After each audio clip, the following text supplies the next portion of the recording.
Seochmh gus go scéalta na seachtaine seo Tuairisc. Seachtain ina tuairiscíoch gúilte a gceist ag an PSNI clí le caide antanga an Chomisisinéir Gaeilge, cé nach gádómh de réir na reachtaíochta.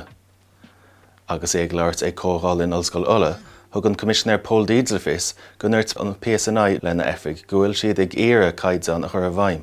I dteach leinn chuir tefach óg an Ucrain ainicht choscroch faoi ráid coiste airachtas ag cásamh an asfad deisina a bhíonn ag daoine a hagann chun cónaíonn seo an Ghaeilge a ólam. Deir Valeria Stepanenko gur brunach dílúna ón Ghaeilge orthu nuair tháinig sí go héireann agus gur brannach deisc i measca de dá mhór. Dúirt sí go d'eastíonn an Ghaeilge chun tuiscint chearta áil ar chultar agus ar mhuintir na hÉireann. Tá sé ráite ag an eagraíocht rannda sláinte gúil an tún teasa atá an réims in Eorp ag chur sláinte daoine i mbaol.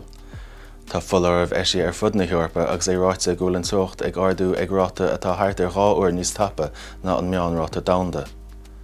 An seo an éireann tá rá buí teasa eisí ag meis éireann a bhaith a bhaim go dtí maidin sa saithreann.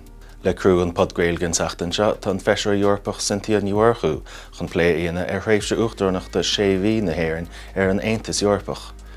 Ar an agran is séanaid sa paiste cainte le henan hé san ardchathair atá helinn chun labhairt le hangel ó buachaile, Gael agus poblachtánaach ó thuaiscead chathair chorca.